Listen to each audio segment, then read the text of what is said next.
At this point in my sourdough journey, I'm not sure why I was surprised by how good these sourdough chocolate chip cookies are, but I was. By now, I should realize that sourdough makes just about everything amazing, including cookies. These soft yet crispy cookies are the perfect way to use up any leftover sourdough starter. But you'll want to make these even if you don't have extra sourdough starter on hand and you have to feed it specifically for this recipe because they're just that good. In fact, you might be wishing that you have extra sourdough starter on hand just so that you can make these. Okay, let me show you how to make some scrumptious, chewy sourdough chocolate chip cookies. First, let's go over the simple ingredients. Unsalted butter. I like the flavor of Kerrygold, but any unsalted butter will do. Light brown sugar. This helps to keep the cookies soft and has a lovely deep flavor. I use light brown sugar, but I'm sure you could use dark brown sugar in a pinch. Granulated sugar. I use organic cane sugar. You can use either 2/3 cup or 1 cup of sugar here. 2/3 cup is a nice sweetness level for me, but it will result in cookies with a more cake-like texture. If you use the full 1 cup of sugar, you'll get crispy edges and chewy centers. Eggs. You'll be using 1 whole egg and 1 yolk. Since you're adding in the sourdough starter, which contains water, you'll want to reduce the liquid in the rest of the recipe a bit. Removing one of the whites helps with this. Vanilla extract. Please use pure vanilla extract, unless of course you actually like the flavor of imitation vanilla flavoring. Sourdough starter. You can use either sourdough discard or an active sourdough starter for this recipe. However, I do not recommend using a starter that is really old and sour. If you do, your cookies might have an overly sour flavor and a different texture. Also important, I keep my starter at 100% hydration, which means I feed it equal weights, not volumes, of flour and water. If you keep your starter at a different hydration percentage, make sure to feed it at 100% hydration for this recipe. All-purpose flour. I use organic unbleached flour, but I'm sure any all-purpose flour will work here. Salt. I use unrefined sea salt, so if you're using table salt, you may want to reduce the amount slightly. Baking powder and baking soda. Nothing to note here.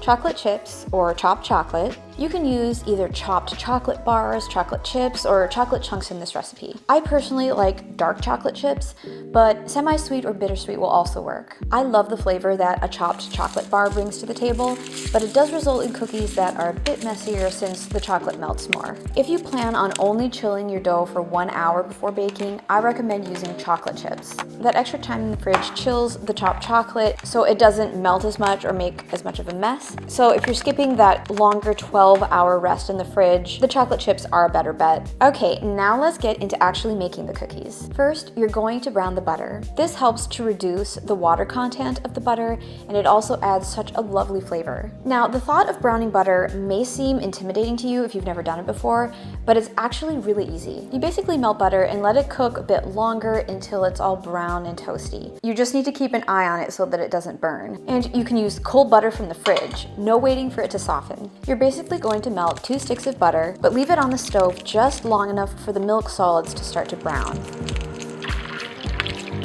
Once they're a nice golden brown, you want to get that skillet off of the heat and pour the butter out into the pan and into a heat-proof large mixing bowl as soon as possible.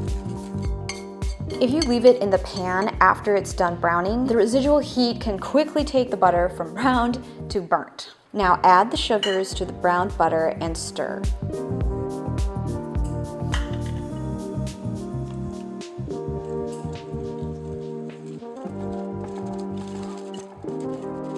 Once the mixture is somewhat cool, add the egg and the yolk.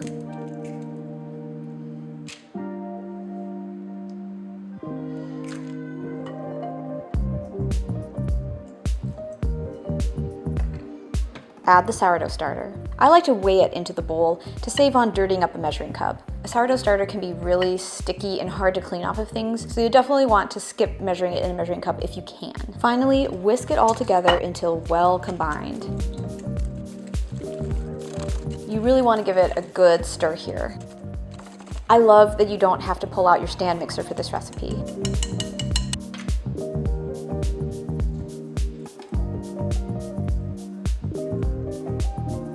In a separate medium bowl, whisk together the flour, baking powder, baking soda, and salt.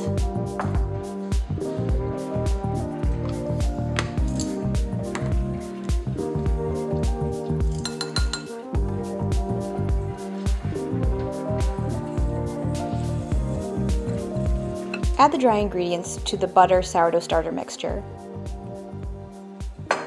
Next, stir until there are only a few streaks of unmixed flour.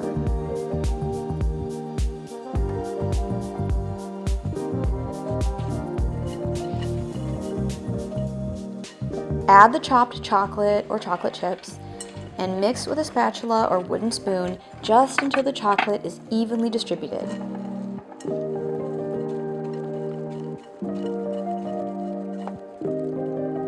Cover the bowl with a lid or place a piece of plastic wrap directly onto the surface. Chill for at least 1 hour, preferably 12 hours and up to 48 hours. When you're ready to bake, preheat your oven to 350 degrees Fahrenheit or 177 degrees Celsius. Line a heavy-duty baking sheet with parchment paper. I love my all-clad baking sheet, but a thinner baking sheet will also work here. Just keep an eye on the cookies as they bake because if you use a thinner baking sheet, they may cook at a different rate. Using either a cookie scoop or 2 spoons, form 1.5 to 2 inch balls of dough and place them at least 2 inches apart on the prepared cookie sheet. Bake for 10 to 15 minutes or until the cookies are just starting to brown around the edges. If you like soft, chewy chocolate chip cookies, do not overbake. The edges will be browning and the center might look slightly underdone. Now, if you like your cookies extra salty, you could sprinkle a little bit of flaky sea salt on top while they're still soft. Also, if you like your cookies to be very uniform, you can do the scooching method where you take either a large cookie cutter or a mason jar lid and kind of wiggle them around the cookies while they're still warm to kind of reshape them. This is totally not necessary, but if you want them to be a certain look, this is an option. Now, after the 10 minutes, transfer the cookies directly to the wire cooling rack to finish cooling. Here's a side-by-side comparison of a cookie that was chilled for 1 hour before baking and one that was chilled for 24 hours before baking. I found that the dough that was only chilled for 1 hour resulted in cookies that were a little more crumbly.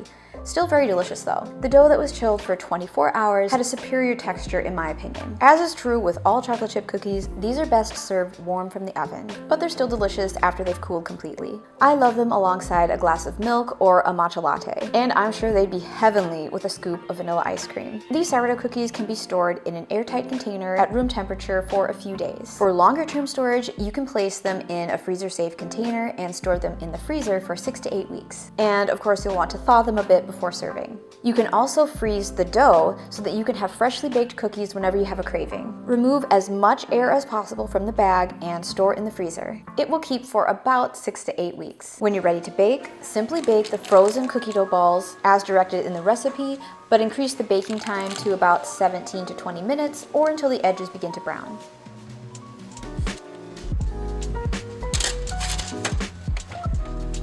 You could also thaw the dough in the fridge overnight and bake exactly as directed in the recipe, but there's really no need to thaw first. I find that the frozen cookie dough results in crispier cookies, which is quite lovely. Alright, if you found this video helpful, please give it a thumbs up, and if you're looking for another easy sourdough discard recipe, make sure to check out my sourdough chocolate chip banana bread recipe next. Chocolate chip cookies, sourdough chocolate chip cookies, blah blah blah. If you keep your starter at a different hydration, directly to the wire cooling rack.